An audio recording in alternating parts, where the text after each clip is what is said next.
Hello students, I hope all of you are fine. So students, today we will continue with the previous chapter, that is matter in our surroundings. I hope you have understood whatever is explained to you so far. So today we will discuss the characteristic of particles of matter. Please open page number 2. As you all know that matter, it is composed of particles.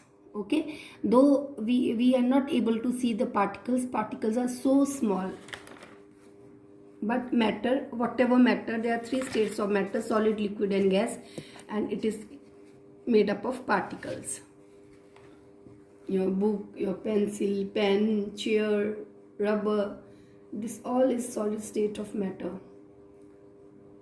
Air, smoke, this is gaseous state of matter.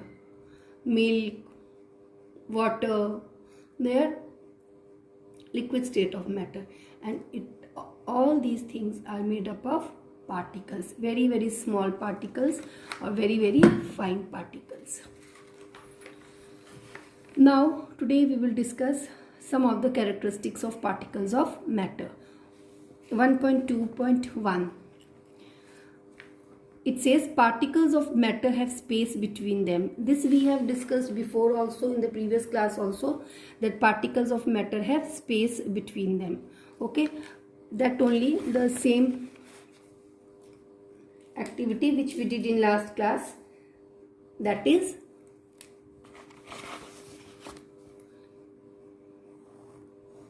if this is water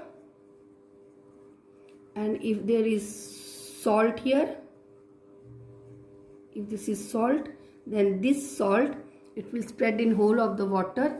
It will fill up the gaps between the water particles. Water particles also move, salt particles also move, and which shows that there is space between the particles of matter, as there is no change in the volume of matter or volume of water. Second is particles of matter are continuously moving. So these particles are not stationary, they are continuously moving. Solid, liquid, gas, these three states of matter are made up of particles, and these particles are moving. In some cases particles are simply moving from its not moving very fast, simply in their respective position only they are moving, like in case of solids. But in other states of matter, maybe movement is more, liquid and gas. So about that also we will discuss afterwards. Now, how will you show that particles of matter are continuously moving? Activity 1.3. Put an unlit incense stick in a corner of your class. How close do you have to go near it so as to get its smell? Now light the incense stick. What happens? Do you get the smell sitting at a distance? So, do you get the smell? Now, when the incense stick is unlit, you are able to smell the fragrance. Okay, but once you lit the incense stick, you are able to smell the fragrance whichever place. If you are if you are very far from that place where it is lit, then also you are able to smell the fragrance. How? The burning of incense stick produces gases having pleasant smell.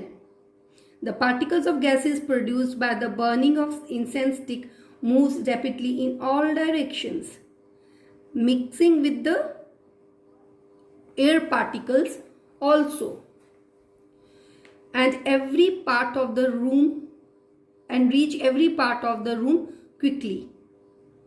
When the gaseous particles from the incense stick reach our nose with air, we can smell the fragrance. If, however, the particles of gases produced by the burning of incense stick and the particles of air were not moving, then the fragrance of incense stick could not spread in the whole room so quickly. So this observation that the fragrance of the burning incense stick spreads in the entire room very quickly tell us that particles of matter are constantly moving. I hope it is clear to you, because when you burn the incense stick, that smoke is produced. So smoke is what? It's a gaseous form of matter. It has particles in it, and the particles, what happens? Suddenly, if you are very far from that burn incense stick, so you will be able to smell its fragrance. Why? Because that smoke, that gas, it spreads everywhere, and this gas contains the particles. Okay, and these particles are constantly moving. What happens? These particles, they go and mix with the air. Air also has particles. So these particles, they fill up the spaces or the gaps between the air particles, and air particles fill up the gaps between these particles. So they spread in all the direction, and one can smell the fragrance of an incense stick. Understood or no? I hope it's clear. Now suppose if gas and smoke particles and air weren't moving, what would have happened? You wouldn't have got the smell of incense stick. So this activity shows that particles are moving. Now activity 2. Now in activity 2, see here in this book you can see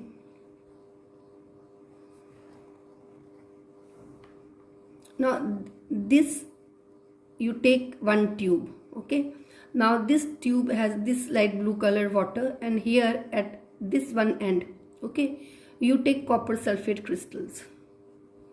Okay, copper sulfate, it is in a crystal shape. Now when you will keep it inside at the bottom of the water, this is some blue color water is shown by blue color here, and this is dark blue color crystal is kept at the bottom. What will happen? You can see here that there initially this is concentrated, this is present in the bottom only. It is not spread in other parts of the water. So but slowly in the second test tube you will see it has spread till this level, half of the level of the test tube. Slowly you will see that after some time whole of the tube will, or whole of the water will attain this color.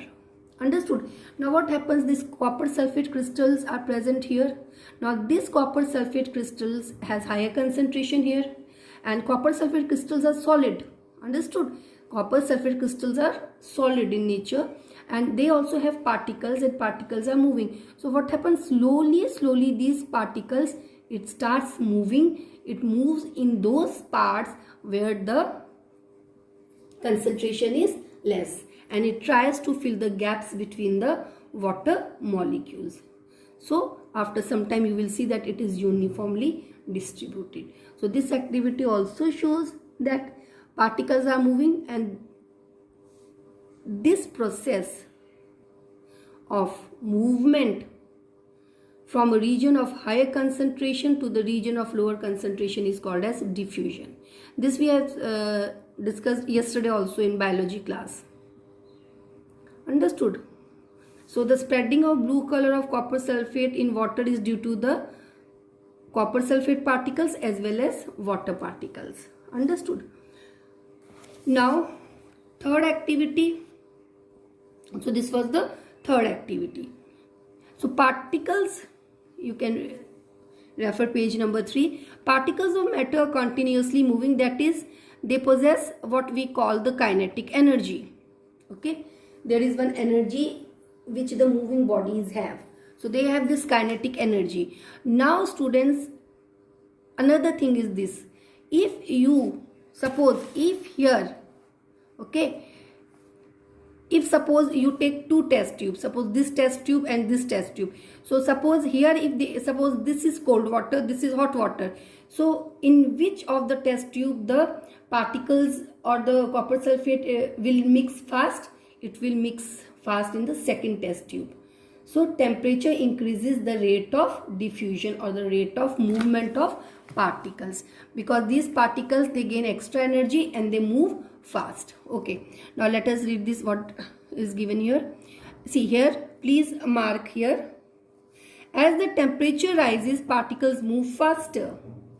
As we can say that with increase in temperature, the kinetic energy of the particles also increasing. Kinetic energy, it is the energy which the body in motion has, or which anything in motion has. So what happens when the temperature is increased? These particles are moving. Particles of what are moving?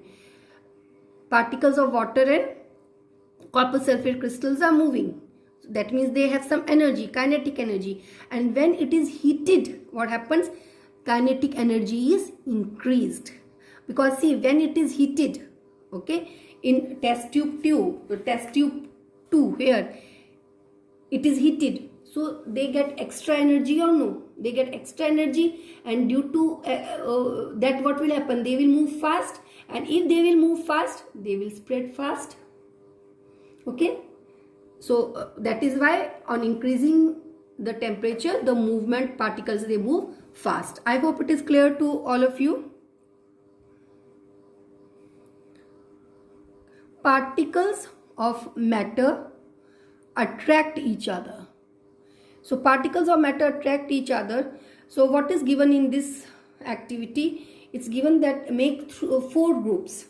Okay, and each group let there be 4 or 5 students. Now in one group, see here, the first group should hold each other from back and back arms, like they are holding. Okay, now in the second group should hold hands to form a human chain. They should only hold hands. Okay, and the third group should form a chain by touching each other with only their fingertips. So in the first group, from back to back they are holding, so means they are holding each other tightly. Second group, they are holding the hands, they are also holding but not so tightly. And the third group, they are simply touching each other. Now the fourth group of students should run around and try to break the 3 human chains one by one into as many groups as possible. Okay, so they run and they try to break the chains of the 3 groups. Okay, so which group was the easiest to break and why? Which group was the easiest to break?